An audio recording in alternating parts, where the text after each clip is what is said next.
tell me if you're hearing me clearly. I can tell you if you're hearing me clearly. Um, and that way we're not, jumping right into it and going into that freeze frame. You know what I mean? Yeah. Right now I can hear you fine. Can you hear me fine right now? Oh, I hear you perfectly. Yeah. Oh, Yeah, okay, good. absolutely. Yeah, okay. So we got good reception right now. It's cool. Yeah. How's everything's going on your end? Good, real good, man. I mean, the past, well, the past 2 months or so have been pretty much the same. Not much to do, not much to go. Yeah. So just doing my thing, man. Work home, work home.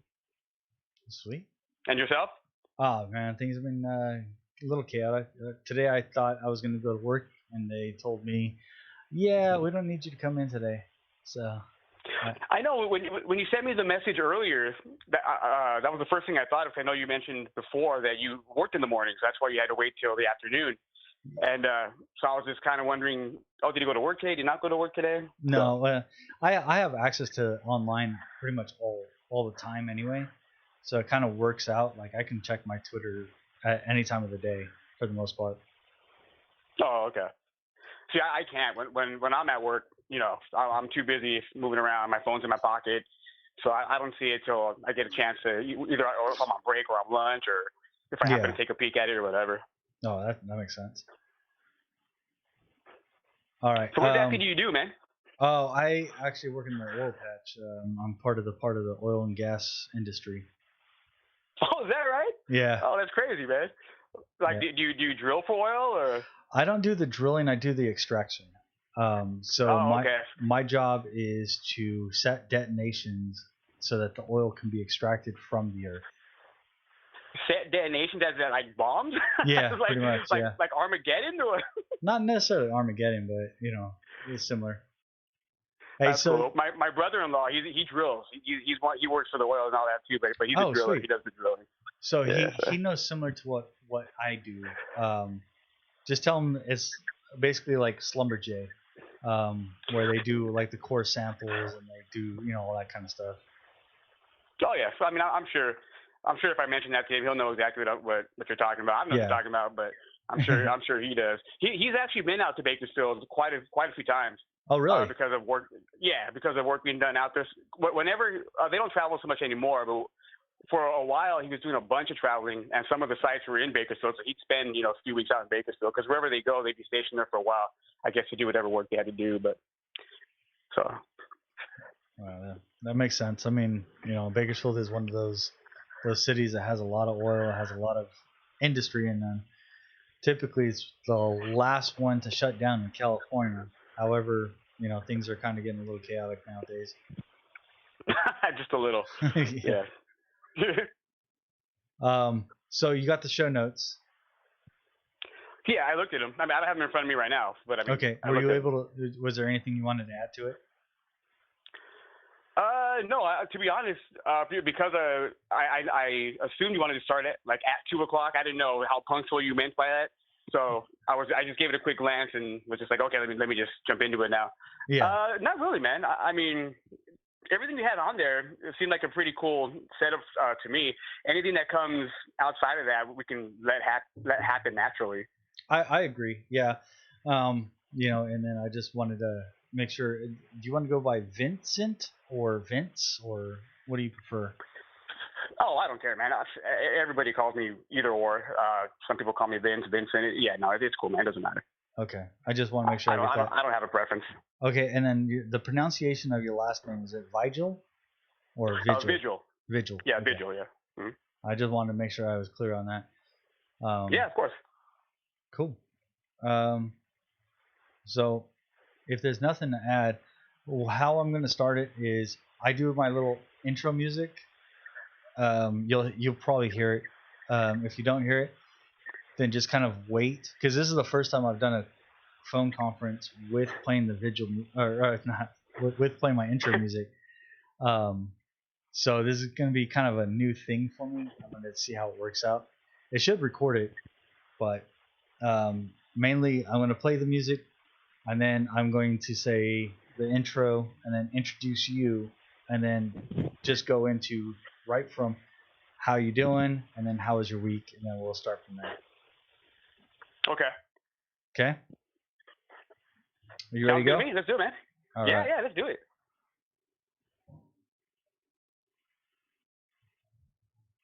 I'll get my show markers going real quick. Yeah, do whatever do what you gotta do, man. Okay. This is like, to me, this is leaps and bounds what I'm used to doing. So this is cool, man. This is good. All right. What I'll do is I'm gonna do a quick countdown. I'm gonna go from 5, and then you're gonna hear me go all the way down to 2. You won't hear anything, and then the music will play, and then from there I'm gonna go into hello. This is Roosterbat Show. Oh, you know what, man? A question for you. Yeah. Are we gonna do this just like in one take? Are we just letting it rock and roll as is? Yeah, absolutely. Yeah, absolutely. Okay. Yeah. So all mess ups and stuff like that. You know, if you want to do correct or something like that, you can correct yourself. But it's kind of a raw interview. The intention is to make sure that we can be, try to do it as easily and fluidly as possible. And yeah, make it authentic. So as opposed to trying to polish it to make it perfect and all that. Yeah, no, I'm all about that. Now I did say, just kind of watch out for the F word and all that stuff, and that's about it. I'm cool with everything else, but F word. Except the F word. Yeah, the F word is kind of one of those things. Like, if you can't hear it on radio, I know it's one of the holy grails. Yeah, I got you. Yeah. So I try to stay away from that one. And you know what's funny, man? What's that? Like when I'm in an extremely like social setting or whatnot, I actually curse a lot. Like it's in my natural vocabulary. That's fine. That's just how I grew up. But I want you to go ahead. I was just gonna say, but as you've heard in my podcast, I think I may like today's episode. I said shit, but that was because it was a part of what I was reading. But besides that, I don't, only because I don't know. It seems more professional when you eliminate those words, unless that's actually the what you call it, mood you're going for, or something like that. Yeah. So. And like the F word is one of those things where I have to put explicit on all of the Apple streams and all that stuff. And if I don't have to put explicit on it, I didn't know that. Yeah. So you can get away with shit. You can say other, like ass and all that stuff. Those are words that you can still listen to on like ABC News. You'll hear them say, "Oh shit," Yeah. So when you can hear it on regular television and the FCC ain't gonna get involved, then I feel confident enough to where I can put it onto a Apple podcast catcher and not have an issue. Oh, that's interesting. I never knew that. I had no idea it had that kind of effect on where your podcast and all that goes. Well, yeah. So like anytime you like, because we are LGBT friendly, we know that we're not going to go into like podcatchers in the Middle East. You know what I mean? So I make sure I put a tag LGBT on there. Because there's certain communities. Why is that even necessary? I don't get it. Like, why would you have to put that? That doesn't make any sense to me. Well, it's because a lot of LGBT are banned in certain countries, and so you put that tag on there, and then Apple knows not to even worry about putting it in that community, so it doesn't fall back on Apple. Because there'll be a backlash, or it can on Apple's end, yeah. Oh man, I didn't know. Man, that's crazy, man. Oh, okay, well, interesting. Okay. So if I try to keep it as without having any issues, I don't want to get blackballed from like an Apple podcatcher or something like that.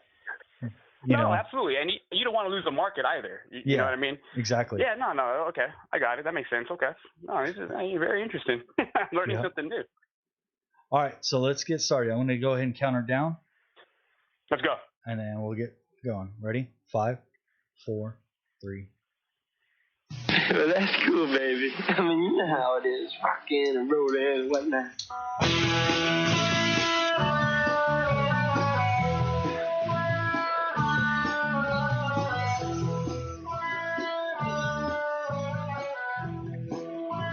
Hello, freaks and geeks. This is the Roosterbat Show. I am Dave Cadena. Today we are chatting with Vincent with the Social Butterfly. Hi, Vincent. How you doing? I'm good, David. How you doing today, man? I'm doing good, man. How has your week been? Good. It's been good. Pretty similar to the last 2 months or so. You know, go to work, come home, go to work, come home. Not much to do in these pandemic days. Yeah. What is it that you do? I work for the grocery business. So, being in the grocery business, you know, I guess we are considered essential workers. And I don't place myself in the same level as like the people in the medical field. I mean, to me, they are extremely essential. Like they're the ones actually putting themselves in danger. I guess I come in contact with people and have a low to medium risk of being in contact with someone who's tested positive for it. But outside of that, I don't really use the essential label, but I do work with the grocery business, like I said, so that's what I do. Yeah. Yeah, I mean that makes sense. I mean, well, to me, the grocery business is an essential business because the toilet paper. We have a toilet paper pandemic, and Oh without the yeah, grocery employees, we wouldn't have toilet paper being stocked up, and the hoarders would oh have it yeah. all. And I mean, we stock it when we can. Believe me. Oh, I mean, I can imagine. the first couple of weeks were insanity, and even to this day, there's still a shortage on it. We still only get it once in a while, but it's a Really? lot better than it was, of course, a few weeks ago. Yeah. Well, I just recently went to a Costco and they had stockpiles of it. But even then, it's like, we're months after the event and it's still being like just hoarded. I see people using like similar membership numbers and grabbing different baskets full. Oh yeah. I mean, we put limits on it as well, and you know, the way it works is we have a limit of one package per family household. So of course people get smart and they literally just send one person at a time from their house and just get one package, one package, one package. So Yeah, that makes everybody finds sense. a way to work around it, but we do what we can to try to allow everyone to have a chance to get it. Okay. Yeah, I mean, that makes a lot of sense. Um, you know, other than work, how's the family life and all that stuff with this pandemic going? Oh, family life is cool, man. I have a couple kids. I have a boy and a girl, and so when the schools shut down officially, you know, obviously they've been at home, but my wife also works for the school district, so she was home as Oh well. wow. So there really wasn't an effect as far as like, oh my God, I have to scramble to find a babysitter or someone to watch the kids or whatnot, because my wife has been home this entire time as well, Yeah. and luckily she was working from home. So I'm blessed in that manner where neither one of us actually lost any work time or anything. So in that regard, it worked out pretty well. Well, that's good. And the kids have adjusted well, to be honest. I mean, the first couple of weeks for everybody was strange because no one's ever done social learning.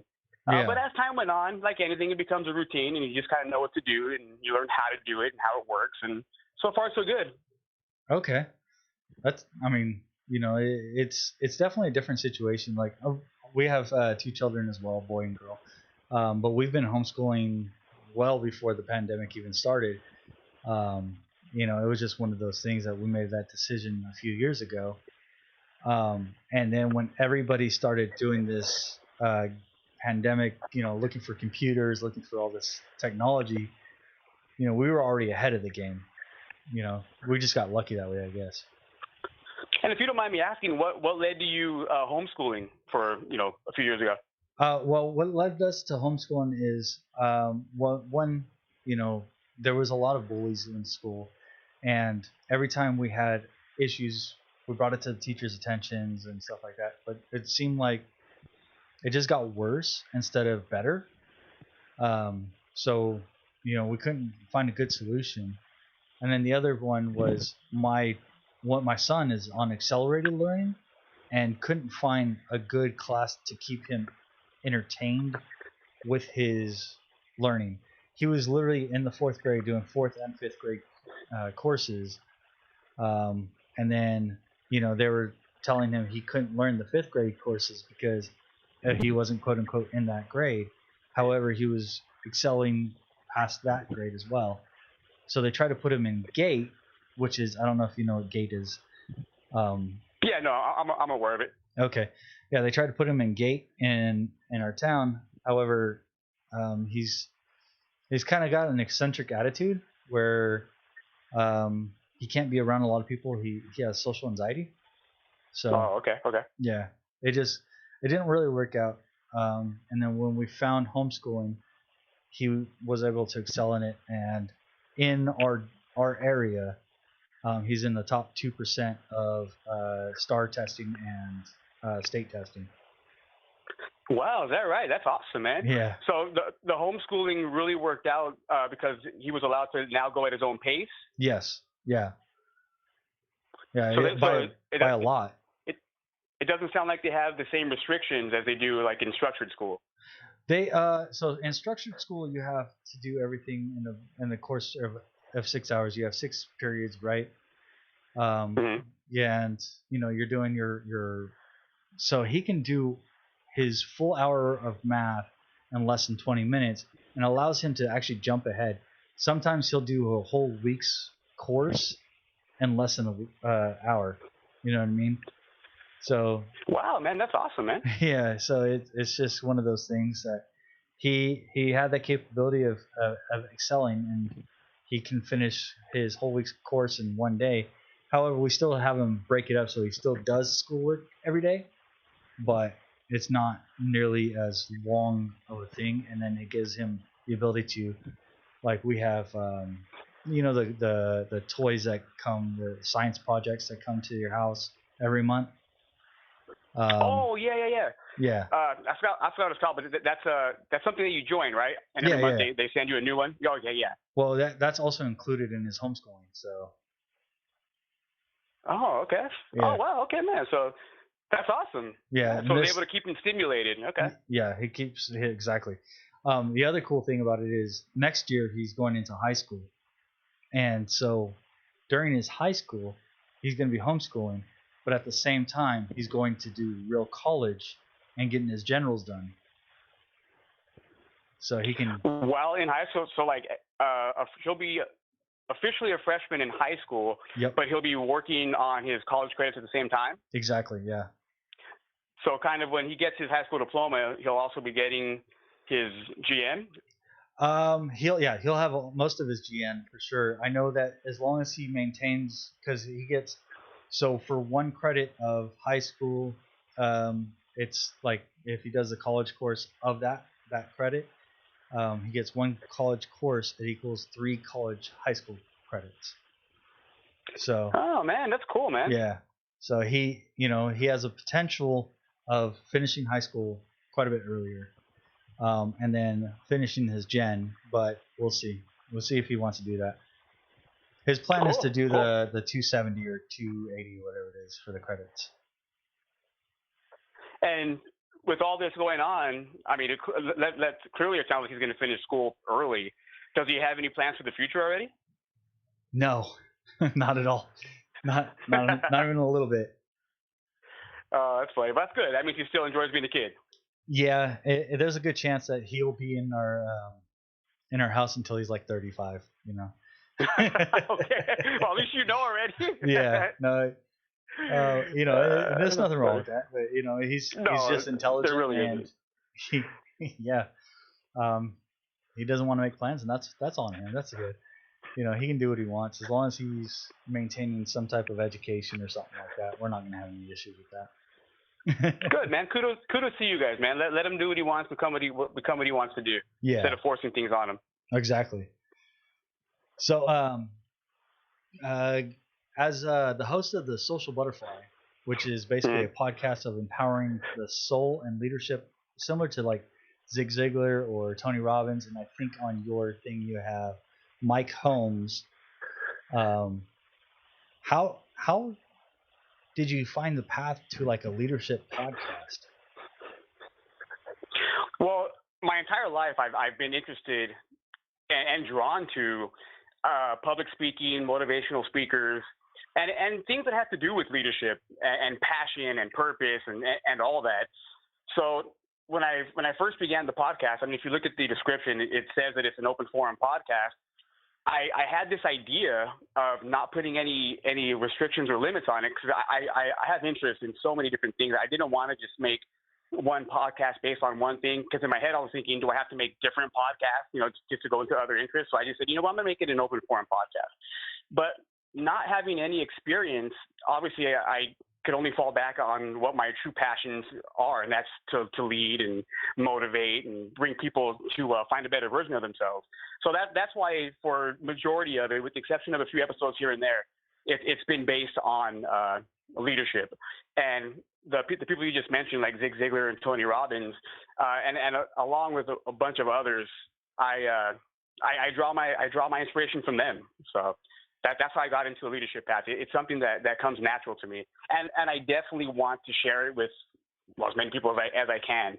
So that's how I got into that path.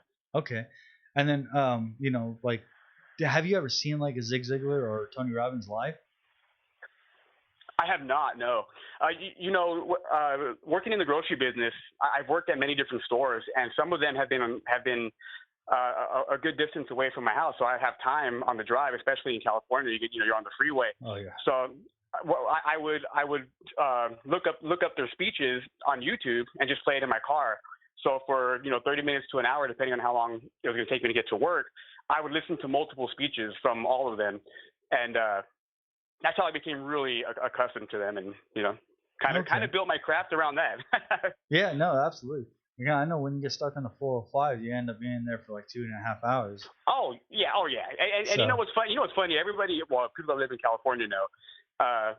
Everybody knows the 405. Yeah. Everyone always brings up the 405. But nowadays, man, I don't care what 308 is, or time for that matter. You can catch traffic anytime, man. Yeah. Man, about a month and a half ago, you wouldn't catch any traffic. We went down to LA for a quick little, I can't remember what we were doing down there, but it was the first time I ever seen the 5 with like less than a lane's worth of traffic. Oh wow! And it was the first time I actually been on the 5 that didn't have construction, so that was weird. Yeah, isn't that the truth, man? I don't know what's going on with that construction, man. Sometimes I think they're just trying to fill quotas or something. I don't know what they're doing. They got that big old sign that says your tax dollars at work, and I just know for a fact that I didn't ask for them to fix that right there. That's right. That's right. Believe me. And then what actually made you start, wanting to create a podcast? You know what, man? It's funny because I am a workaholic, man. My entire life, I've had a really strong work ethic, and that comes from my dad. He's an uber hard worker, and he instilled that into me and my siblings. So anyway, I've done that my entire life. I mean, that was my priority. If I had to work, I went to work. I didn't miss it for anything, just because that's just what I knew. But as time went on, and this was I started my podcast last year in June, so it's almost been a year. Yeah. Something just came over me, man, where I was like, I have more to give than my physical work. You know what I mean? Yeah, absolutely. I was at a place now in my life where, like, I was like, okay, I need to give more now. I've proven all I can prove, I guess, as far as work goes, which is pretty structured. You go to work, make money, come home, take care of your family, whatever, what have you. But there was more, and I wanted to give more. And so I just started to look for avenues to do that. And having never been with social media or anything that relates to a podcast, I didn't know what to do. So I just started looking up different ways to do it, YouTube, podcast, stuff like that. And so I literally just Googled what does it take to start a podcast, and I saw how easy it is, and I said that's where I'm going to go. And so it started right there. That was step one. Just how do you start a podcast? Okay. And that was it. But so I know you had more to give. Just kind of break that down a little bit more. Like, did you talk to your family about, hey, I want to talk to the world, or I want more people to get involved in, my thoughts, or, share my thoughts with more than just my circle of influence? Actually, no, man. I didn't talk to anybody about it. It's just a calling that I've always had. It's something that's inside of me. It's like it's natural, and I mean, this is coming from like my childhood. Like, there's always been something inside of me saying and asking, you need to get this out. You need to speak more on this. Yada yada yada. Yeah. And so when it happened, it just happened so naturally. There was no need for me to let anybody know. It had nothing to do with, I'm going to do this for fun, or guess what, everybody, this is my next venture, or anything like that. Nah, man, it was just like full steam ahead, baby. I'm gonna do this, and whatever it takes, I'm gonna get it. And that was it. So I mean, even to this day, there's a lot of people that I just haven't told because I don't know. I don't feel like I need to. I want it to organically grow. Yeah. So anyone that needs to find me is meant to find me. They'll find me, and I'm okay with that. I'm a very patient man. So I'll go ahead and I'll let it grow in that manner. I understand that. Okay. So basically, when you wanted to start the podcast, like how much thought or, did you put into it, or did you like write like a little note for yourself, like this is what I expect to hear on my podcast, or is it just all, hey, let's run and gun? 100% right, man. Once I found out how to do it, which ended up being the Anchor app, and I found out all I literally had to do was press record. That's what I did. Yeah. I mean, the first, if you listen to the first 2 episodes, I mean, they're like 3 minutes long, 4 minutes long, because I didn't know what I was going to do, what I was going to talk about. I just knew I had a lot to say, but I didn't know. I had zero structure, or zero plan, or anything. And so that's how I did it. It really wasn't until, I think I saw it's called my episode that has to do with family. That episode right there was when I started to think to myself, maybe I should,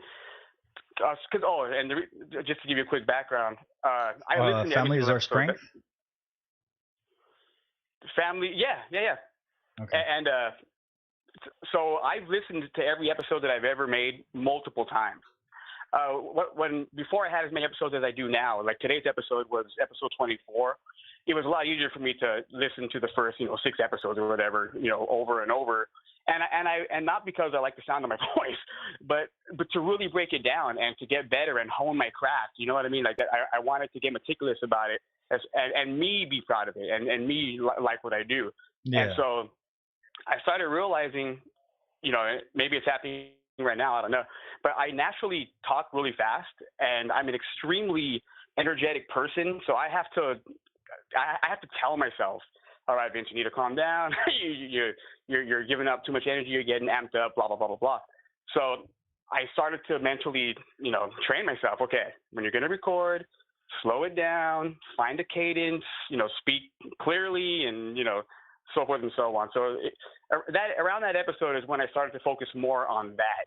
And now I put a lot more thought into it prior to recording and stuff like that. So I know that, like, for me, that was one of the biggest hurdles that I had, was trying to get a conversation going with, just being able to talk into the mic. Like, there's that little, you just start rapping it out, and you're like, oh crap. And then you go listen back to it, and you're like, what did I say? Did I make any sense whatsoever? And you're like, no, not a bit. I actually had to bring my wife in to kind of like coach me, like, hey, am I talking too fast? So like we have a pre-show every show, and the show will be like my wife and I, okay, all right, have you had water yet? Like, calm down, like, let's chill. Like, how do you mentally get prepared for a show? Well, like I said, nowadays I actually do mentally prepare myself before a show. I make sure I'm calm, that I'm already, lowered my energy level. I mean, I'm a huge Dragon Ball Z fan, so I always reference myself to that. Where they can raise their energy up and down. So I always tell myself, okay, just hide your energy, keep it down. You know what I mean? And so that's what I do. That's how I mentally prepare myself now. Whereas before, I didn't do that at all, and it was just and it wasn't until I heard myself after that I realized, man, I really need to settle down now. But nowadays I definitely mentally prepare myself for it, and put myself in the right frame of mind, and I actually think about what I'm going to say, and I kind of go over it before I actually hit record. And I would say 99% of the time it's done in one take, with the exception of me making a huge mistake where I can't do it because it's just too big of a mistake. But outside of that, if I make, like, for instance, today's episode, I made a mistake in it, but I just kept going. I said it's not worth it for me to go back and change it, because it's just not that important to me. I mean, people make mistakes. We're flawed. We're human beings. You know what I mean? So I have no interest in trying to pretend that I'm not and going back and trying to fix a little mistake. So I'd rather leave it in there. And to be honest, I feel that when people hear that, it kind of shatters the whole like, oh, this person's on a pedestal, this person's great for whatever reason. If there's certain people that think like that way about other people, I don't want that thought. I don't need no one to put me on a pedestal or anything like that, man. I want them to know that, hey, man, I'm flawed just like you. You know what I mean? I just have a message I'm trying to share. Yeah. That was one of the main things for our show is, I wanted to make sure that our show, it's more of a relaxed feel, because I don't really have anything to say. I don't have a leadership message in mind. Mine is more of a, hey, I want to learn how to talk to people and, have them be interested in just me. If that makes any sense, like our show, That makes perfect sense.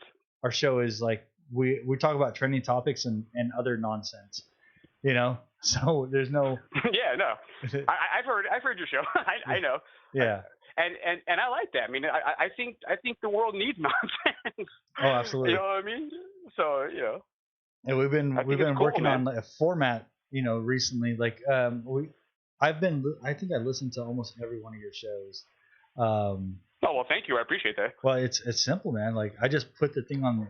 I have my Stitcher app. I'll open up like yours, and most of them are less than 20 minutes, so I can knock it out. Actually, they're all less than 20 minutes. Yeah. I think the longest one I've ever done is maybe 16. Yeah. I'm gonna look it up right now. I have it actually open. Well, thank you. Yeah, no, it's definitely less than 20. I haven't made an episode more than 20 minutes, and I really don't see how I'm going to. 16 minutes and 10 seconds. Oh, see, there you go. Yeah. So unless I ever have a guest on my show, I really don't see a reason for it to be longer than that. And you bring up a good point, man. That's actually by design, to be honest. I try not to go too deep into detail about the things that I'm talking about because I want to leave room for thought. I want people to think about it, to kind of add their own details, if you will. Yeah. And when I first began, like I said, my first 2 episodes are only a few minutes long. And I felt like I was failing, to be honest, because, other podcasts are like an hour and a half. And I couldn't figure out how they did that. Because I was like, man, I'm a good talker. I can talk forever. But anyone can ramble. I want it to mean something, and so it took me a while, but what really helped me was my love for quotes. I've loved quotes my entire life. They really resonate with me, and I use that as kind of like my guideline. Quotes are 1 to 2 sentences long, but they're impactful. Like they're huge. You know what I mean? They can change someone's life for just a few sentences. That's how big they are. So that's how I look at my podcast. I'm like, you know what? I don't need it to be an hour or an hour and a half to be meaningful. It's fine the way it is because that's how it's coming out, and I don't need to add filler for the sake of length. Yeah, exactly. I know, like for us, like our goal was to try to have a show that was under 30 minutes because the average travel is less than 30 minutes, and I wanted to make sure that if somebody was in the car, not a LA road, of course, but like a standard road, they can be able to knock out an episode on their drive to work, and it had enough. Like the idea would be it would have enough just to kind of hold them over. They can listen, they can catch something, they can learn something new, and then they can be like, all right, well, what superhero am I, or something of that nature. Yeah, no, I agree, and I hate to say it because I really, really love to support fellow podcasters. Yeah. Because now that I have a little experience under my belt, I know it takes work, and in some cases it probably takes a lot of courage because not everybody is a natural talker, or some people even fear it's the idea that someone's listening to them, even though they can't physically see it. But that thought alone is scary. Oh yeah. You know what I mean? So, yep. But I look up a lot of people. I have a list of people that I want to listen to. But when I look at their episodes, they're an hour and a half long or something. And quite honestly, I could probably start them, but I know I wouldn't be able to finish them, not with the way my daily routine goes, with my kids and everything, plus my work. And there's a part of me that kind of wishes I would have been quarantined. Because if I was quarantined, brother, I'd hear, hundreds of episodes of everybody. but that's just not my reality. So. Yeah. Well, I mean, and that's the other thing is like a lot of people think that quarantine actually increased podcast sound and downloads and all that stuff, but they're saying that most podcasts have actually had less downloads during this quarantine. And the reason being is, I mean, how often do you listen to a podcast when you're not in the car or not working out? You know, like No, I agree 100% because that's so true. Because when I do get a chance to listen to other podcasts, it's always when I'm in the car or working out. It's never when I'm sitting around doing nothing or you know what I mean. I'm watching Marvel movies or something. If I'm sitting around doing nothing. Exactly. So I hear it. And to be honest, that's one of my selling points, I guess, if you will, when it comes to introducing my podcast to other people. I let them know off the bat, look, you can listen to 2 or 3 episodes in 1 hour, no problem, because all my episodes are only 10 to 15 minutes. And that usually breaks the whole, like, I don't want to sit here for an hour and a half to listen to some dude talk. So. Yeah, I mean, you talk to some podcasters, they have a lot to say in an hour and a half, and then there's a lot of people that just dead space, man. So I totally get both aspects of it. So basically, for those who haven't listened to your podcast, can you give us a rundown? And then after you give us a rundown, I'm going to play the trailer that you have on Anchor FM. Yeah, of course. Anyone that hasn't listened to my podcast, without a doubt, you're going to hear something that's motivational, meaningful, purposeful. I try to come across as authentic and genuine as I can. Like you just heard me say, they're not very long. So you can easily knock it out. Even if it's just one, it's only going to be 10 to 15 minutes of your time. And it's all about leadership, motivation, purpose, pride.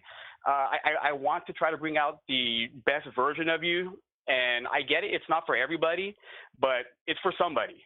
If somebody out there needs to hear it, wants to hear it, hasn't heard it yet, but I'm hoping we'll find it. And that's what I want, man. I want it to be meaningful. Even if it's not meaningful at the moment, I always feel that, like, for instance, somebody can hear it today and be like, that felt like a waste of time. But something might happen in their life that triggers a memory like, wait a minute, I think I heard that Social Butterfly podcast guy say something about this. And then it means something. So everything I say, I feel has a meaning to someone. So I think anyone that listens to it is going to be able to get some meaning out of it. Oh, yeah. I mean, all of that makes sense.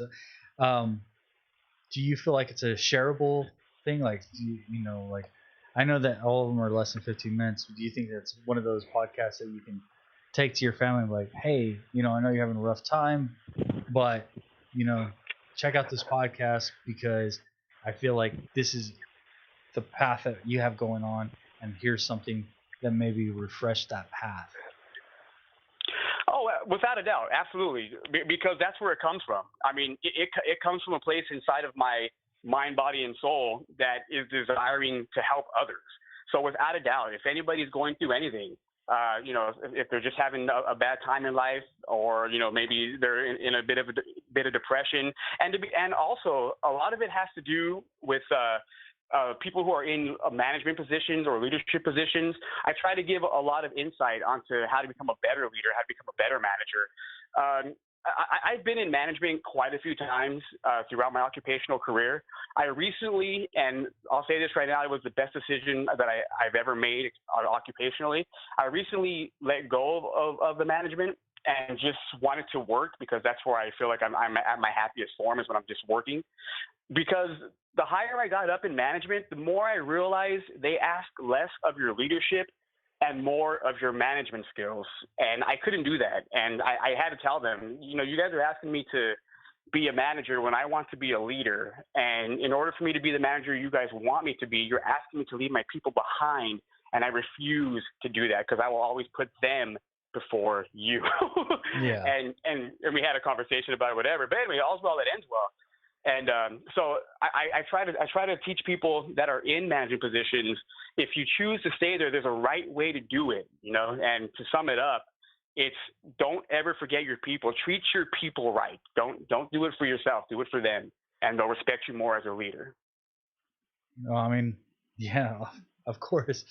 You think that most managers would understand that, and especially like those, like in the oil industry, of course, they try to find people that can lead and be what we are taught is lead by example, right? I think Of course. everybody's taught that from kindergarten on. Absolutely, the golden rule. Yeah, without a Yeah. doubt. All right, let me play the trailer that you have on Anchor FM. Please, thank you. Leadership, motivation, positivity, inspiration, faith, family, purpose, passion, and pride. The 90s? Video games? Cartoons? Music? Movies? Welcome to my open forum, where all are invited. Let us embrace our inner child. Like Emily Dickinson said, we turn not older with years, but newer every day. And C.S. Lewis said, you are never too old to set another goal or to dream a new dream. And to all out there, I give you this invitation. If you are a dreamer, come in. If you are a dreamer, a wisher, a liar, a hoper, a prayer, a magic bean buyer. If you're a pretender, come sit by my fire. For we have some flax golden tales to spin. Come in, come in. Welcome to Social Butterfly. You went all Dr. Seuss on that, huh? Yeah. Well, you know what? It's Shel Silverstein, actually. Oh, okay. And one of my favorite books of all time is Where the Sidewalk Ends. And so when Anchor released that feature, make a trailer, whatever, you know, I was going through different things I wanted to do. And I remembered a poem that's called Invitation. That's the name of that poem. And I read it, and I said, dude, that is absolutely perfect. That's 100% how I feel and what I want it to be about.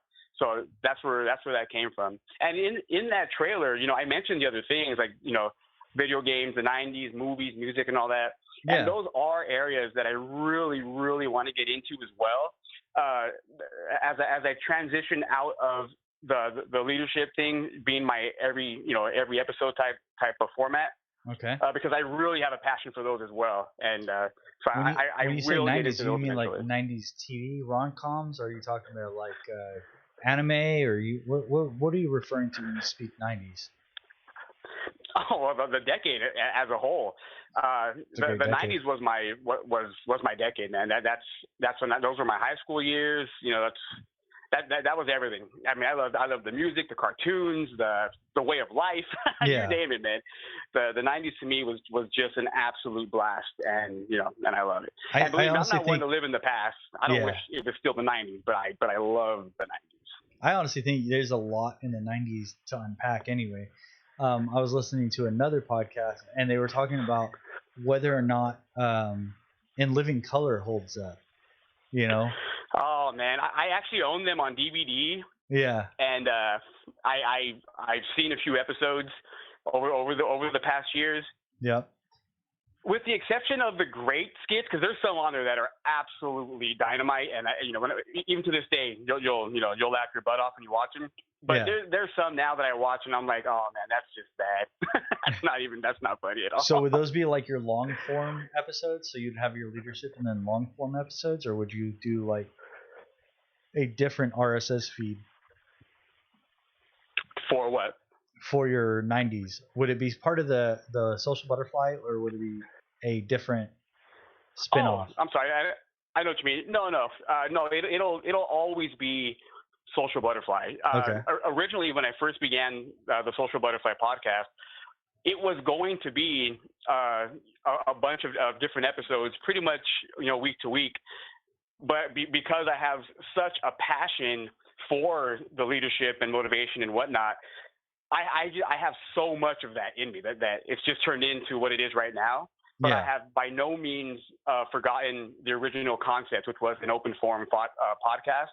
So no, it'll always be under the Social Butterfly podcast. I will not create another one. I only want this one. The Social Butterfly podcast is going to be the podcast. I don't care to make spinoffs or anything like that. You know, I don't. Yeah. I'm not trying to create different characters. Yeah, I can tell you right now, having a podcast, is a lot of work. There's a lot to consider and stuff like that. I was talking about in before you got on, how much of confusion there is during text, and how I had an understanding that we were having a interview today, and you had to understand that we were probably having a phone call today. So there, I was like, oh wow, yeah, I'll set up an interview, get everything all set up, ready, rock and roll. And at the same time, I hit you with a big old surprise, like, hey, here's the show notes. Yeah, man, that was a huge surprise actually. Yeah. I'm going through my day, whatever, no big deal. And because in my head, I thought we were just gonna have a phone call and set up for what would eventually become a show. And then when I finally opened up Twitter, I saw you put Roosterbat show going live in 30 minutes, whatever it have you. I was like, wait a minute, Yeah. is that with me? Yeah, we're currently live so, right now on twitch.tv/Roosterbat. So are we? Yeah, absolutely. No, Oh, geez, I didn't even realize that. Hi, Yeah, everybody. Whoever's listening, how you doing? But no, I was like, okay, what's the big deal? You know what I mean? yeah, I'm not going to be any more ready the next time we get together. So I figured, the hardest one is always the first one. So I'm glad to knock it out now. It's actually been a lot of fun, man. Like I love it.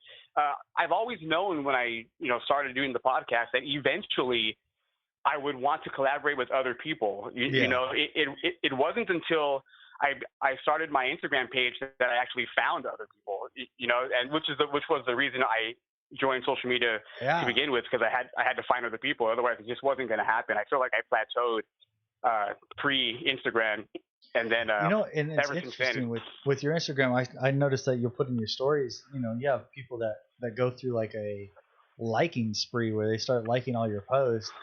And of course you give them the shout out like, hey, thanks, man, I really appreciate it. Which is awesome, dude. But like, you have a lot of people that make podcasts on your feed. That make podcasts? Yeah, on your feed. Like I noticed that you're networking through your Instagram, and it's blowing up. Like most of the people just kind of going to your Instagram right now. Like, right now. Yeah, no, I know what you mean, and that's what I didn't know if or that was ever going to happen, because I didn't know how it worked. So I didn't know if I had to do anything extra or what. Yeah. And but no, you're right. Through Instagram, I've been able to network with many podcasters, some of which I've not really spoken to yet or really got into contact with outside of, hey, so and so joined you, or followed you. Yeah. And then maybe a quick hi, hello, and thank you. But so and then when you scroll through like the suggestions, dude, there's probably thousands. Thousands of podcasters out there. Oh, absolutely. That are looking to collaborate, and that's what I mean. And I'm not trying to meet them all at once. I go back to what I had mentioned earlier. I want it to organically happen. I want people to find me, and then we'll meet that way, and we'll kind of take it from there. Same thing with you, brother. That's how you and I met. Oh yeah, right? yeah, that's exactly how we met. And here we are now. So, exactly. I think it's great. One of the things I know I hit you up about collab because, when I if somebody adds me on social media or something like that, I try to check out their work. I feel at least like, hey, if you tell me like, hey man, hey, can you check out my work? I'm going to check it out. Yes. And then like if you're like, hey man, can you give me 5 stars? You know what? It doesn't hurt somebody to give 5 stars, so I'll give you 5 stars whether you suck or not. It's just one of those things. I want it.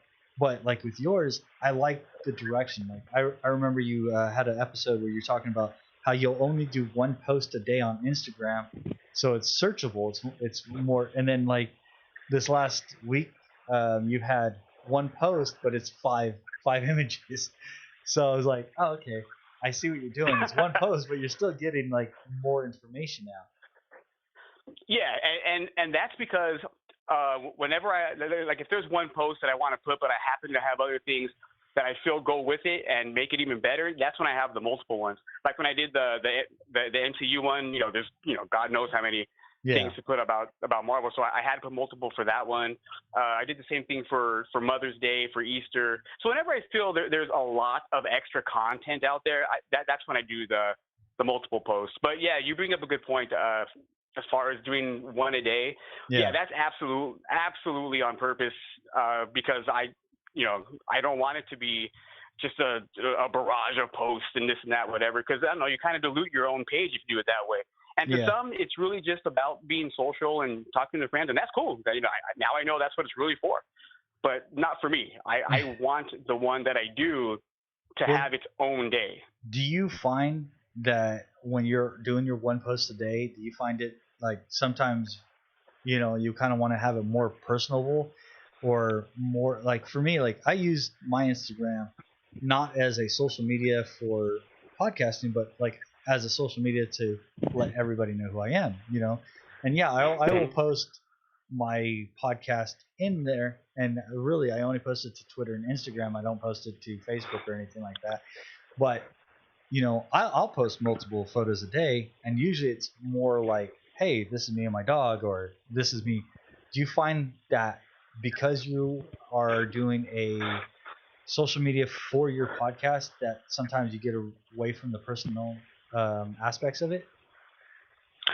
No, actually, not at all. To be honest, because when I first began it, that I actually had a purpose for, and I knew I wanted it to be directly tied to my podcast.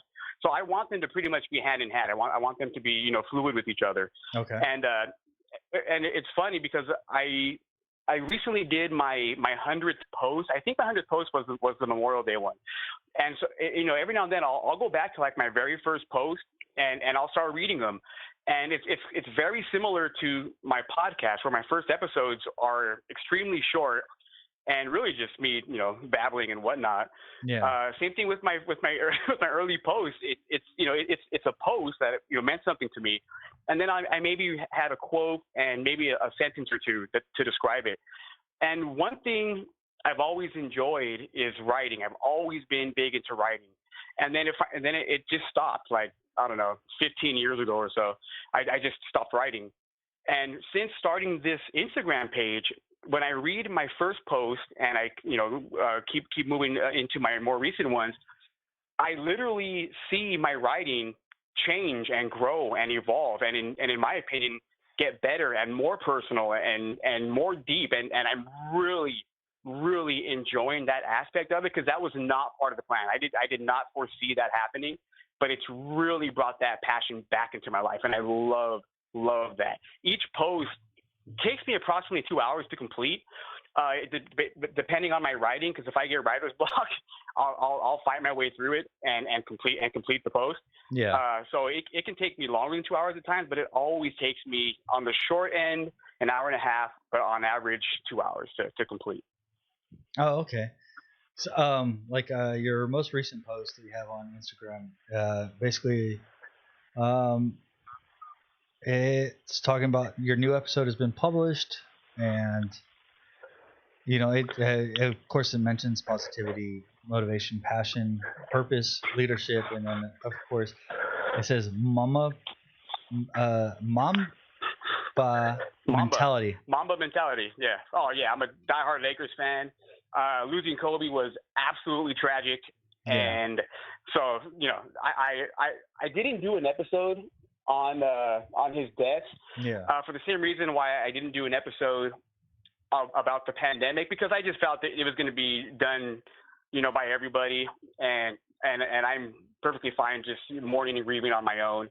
I didn't have to put an episode out. I did put a segment where I made an acronym out of Mamba, but that's all I did.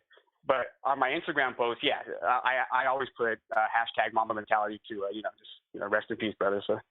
And then your episodes, they kind of break down into 3 segments, right? You have goals, vision, and team for your last one. The one prior to that one is dream, team, and navigate. Are they all going to be like that, or is that something new that you're trying out?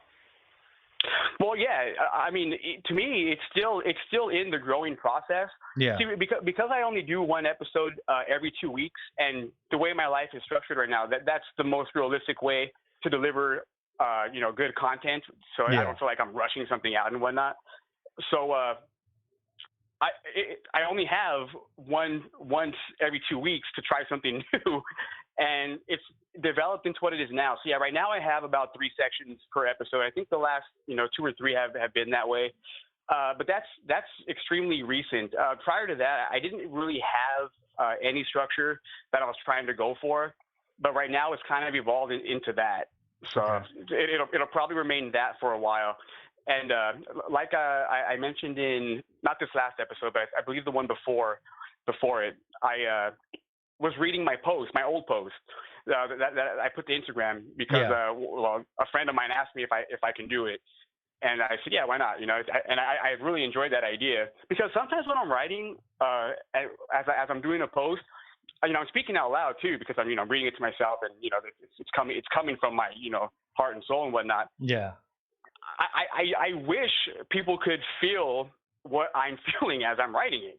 You know what I mean? Because a lot of people, I'm sure, just read it and maybe in a monotone way, like, and then thumbs up or give a like and whatever and move on. But there's actually a lot of passion that goes into that writing, and so absolutely. Now that I'm able to read it, I absolutely love it. It's become my favorite segment. I look forward to it, and I love it. And it's really short. Like today's segment was only a minute and whatever seconds long, but I love it because now I get to at least try to give it some life and give it some emotion, so people can actually hear me say what they've read. And they're all my old ones. So like I won't read like the one I did yesterday or like for Memorial Day. I probably won't read for another 2 months because it's only every 2 weeks and I post, practically daily. So there's a lot of time in between by the time I get to a post. So they're always old. It's never like, oh, let me read my latest post because that's still fresh in people's memory. Yeah. But I want to breathe new life into the old ones because I have a chance to now, and I want people to feel the emotion of them. Oh, I get where you're coming from on that. It's good to have to me it's like a reference point, right? Like you're gonna go back a month and you're gonna be like, oh, what does this mean? But then you have something to reference, like, oh, how was I feeling about this? For me, like when I do my writing, like do the show prep or something like that, I try to do as monotone as possible, so that way I don't put any emotion in it, because if I put any emotion in it, then I stutter. I stutter as it is, I don't need to stutter in my words when I'm writing it. I do too, because of my fast talking. Yeah. I know what you mean. I am 100% relatable to you when it comes to that. I know what you mean. Yeah. So, it's one of those things, like, I don't want to stutter in my words. And then when you get it, you're like, oh, what do you mean by this? Like, what does this mean? Or something. I want to be as clear and precise. And then, of course, I am not an English major. I was a math major. God, no, neither am I. So math major and communications is not like necessarily the same. Usually the guys that know math don't really know how to speak to people. So yeah, that's for sure. Yeah, so it's one of those things that I had. That's why I wanted to start podcasting, so I could be able to learn how to talk to people, and so forth and so on. But then, of course, I didn't realize how much writing would be involved in podcasting. So for those that want to start podcasting, that's a big thing. You need to do some reading and writing. And you know what? It's funny you say that, because I have actually yet to start to really write for my podcast. I feel if I sit down and actually write out my podcast, like more than I do now, it will probably become longer. That's when I can probably crack the 20 to 25 minute range, because I'll start to get more detailed and whatnot. My only fear is that it kind of goes against what I want. Like, I'm trying to avoid giving too much detail, because like I said earlier, I want to leave room for thought. You know what I mean? I want people to add their own version of it if they need to. So, but yeah.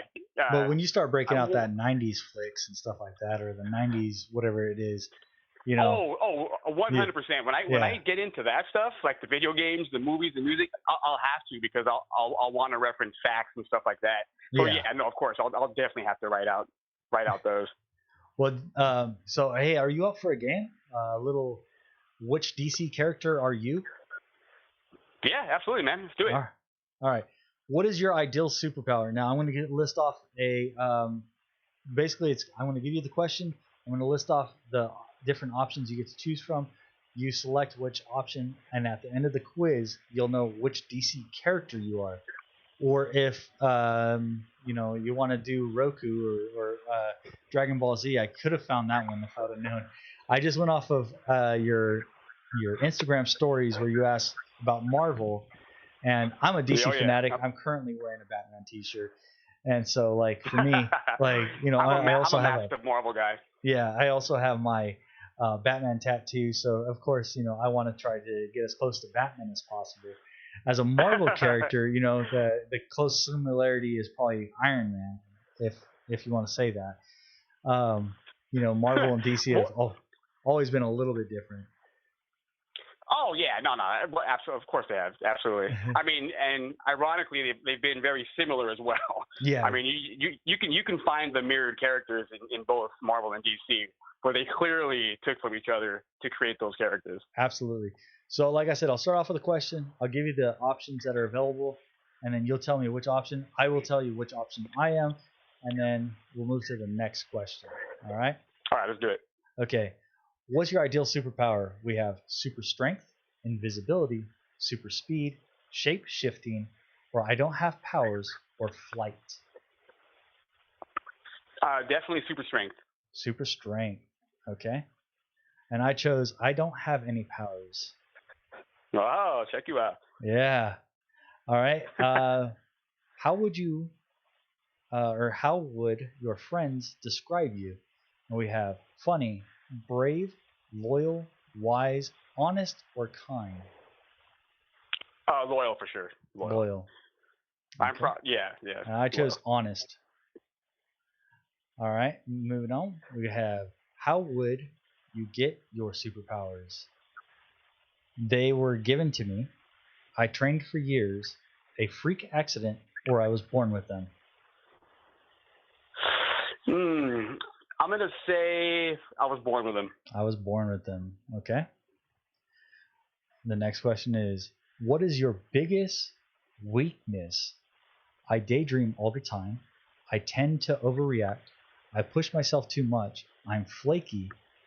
I can be overly sensitive, or I'm always late. Oh, I push myself too much. Absolutely. Okay. I actually chose the same on that one. What would you risk your life for? And these are, you have for family, for love, for justice, or I wouldn't risk it for anything. For family, for sure, 100%. I also chose the same. And then who would you have as a sidekick? My oldest friend, my significant other, anyone who's up for the job, no one, I go it alone, I have multiple sidekicks, or my pet. No one. I'd go at it alone. No one. I actually chose the same one on that one as well. Nice. There you go. Yeah. All right. Why would you be a superhero? And the answers are, I didn't choose the hero life. It chose me. For revenge, for the fame, or for those who can't help themselves. I didn't choose the hero life. It chose me. All right. I chose, I can't remember. It was the last one. All right. You got Superman. That's what I'm talking about, baby. Oh, really? You like? I got Wonder Woman. All right. It says you're kind, funny, and super charming. There's pretty much nothing you can't do. It would be easy for people to envy your greatness, but no one can resist your lovable personality. And then for me, I love it. For me, I got Wonder Woman. It says, if you looked up brave in a dictionary, there'd be a picture of you. If you see something wrong, you're the first to speak up, whatever the situation. Your fearlessness sometimes lands you in sticky situations, but everyone knows that you've got the natural courage to do anything. So right on, man. Superman. Those are awesome descriptions. Yeah, I think so. I was hoping for Batman, but I guess not. So my last one was for those who can't help themselves. That was the last one that I chose. Oh, okay, got you. Yeah. So not bad. Cool, man. I'll take Superman all day. I got nothing wrong with it. Yep. Now, this is the point of the show where I have you plug in what you have going on. So what do you have going on? In regards to Social Butterfly? Yeah. Well, right now, like I said, I still consider myself to be in the growing process, both with the podcast and the Instagram page. And I do have a Twitter page as well, but you know, you're kind of the only person I talk to on it right now. I haven't done much work on that one, but that's just it. That's what I got going on right now. Just continual growth. Today, as a matter of fact, in today's episode, I mentioned in the closing messages that I want to get more interactive. That's probably the next thing I want to get into is how do I engage more with my audience? How do I engage more, you know, with the people that are, you know, maybe trying to find me? You know what I mean? As opposed to just, you know, giving me likes. Maybe they want to talk. Maybe they want to see if I'm real, if I'm fake or whatever. You know, I get it. I understand. Right now I'm just a bunch of words and pictures on a computer screen. So I want to do that more. I want to engage more with my audience, whether it means I have to go to Instagram Live. I don't know how to, but maybe I'll go to do a YouTube video or something, anything. And like I said, I mentioned on the episode today, voice messages. I mean, it's very, you know, the voice message on Anchor is really easy to do. You literally just hit the button that says messages and you can record a message that's up to a minute long. So I'm going to start to promote that more and try to find ways to engage more with my audience to really build this family that I'm trying to build. And where can people find you on Instagram? My Instagram page is under @SobuEffect, SOBUEFFECT. It's short for Social Butterfly Effect. My Twitter handle is the exact same thing, @SobuEffect. And they can find me on Anchor. I make my podcast on Anchor, so you can just go to Anchor, look up Social Butterfly. The link is also on Anchor.fm/Vincent098 for those that are wanting to go to Anchor to find it. Beautiful, thank you. Mm-hmm. And there's also a link on the Instagram page and on the Twitter page as well. So there's multiple avenues where they can find me, and looking forward to it. I'm open to engage with the entire audience. So looking forward to it, man. And you have anything new coming up? No, just my next post, whatever my next post happens to be, and my next episode. It's taking a little time for me to transition from what I do now on my podcast into the other things like, you know, the anime, the 90s, the cartoons, and music and whatnot. Yeah. So that would be the newest thing to come up is when I begin to transition, and it won't be a surprise. I'll do it in a manner where I let everybody know, and because I mean I'm sure there's people that do listen to the Social Butterfly podcast because of the leadership, the motivation, and whatnot, and I want to ensure them that no matter what I'm talking about for that day, whether it be, you know, Super Mario, Wolverine, Goku, it doesn't matter. I'll always keep the message in there. The keep it going, keep it growing, stay strong, stay focused, stay positive, the warrior mindset. That will always be in there. So don't have any fear of that going away, because that's just a part of my fabric. It'll always be in there. Okay. If you have anything you want to tell the Roosterbat show? Absolutely, man. I want to thank you for having me on, man. This has been outstanding. This is great. This is a milestone in my life. It's like a bucket list. This is like I never envisioned myself being interviewed by anybody. You know what I mean? So yeah. I mean, to me, this is great, brother. This is fantastic. I mean, I can't thank you guys enough. This is absolutely outstanding. And honestly, on a more personal note, I'd really like to thank you, brother. You've been very, very helpful to me from the very beginning. Ever since we met, you know, you talk in this weird lingo when it comes to like RSS feeds and stuff like that. and I don't know what you're talking about, but you teach me and you let me know. So I really appreciate that. Yeah. And I really can't thank you enough for having me on your show, dude. It's been an honor, brother. It's been an honor. Absolutely, man. Hey, we're gonna play the outro real quick, and then I'm gonna cut the audio. But hang on, don't hang up yet. We'll chat about how to go through that other process of doing the lives and stuff like that. Okay. Okay. Bum, bum, bum, bum, bum.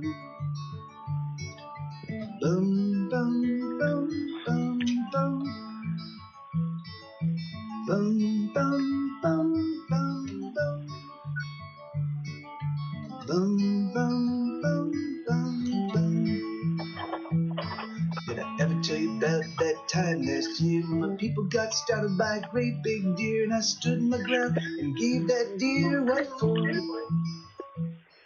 And 5, 4, 3, 2, 1.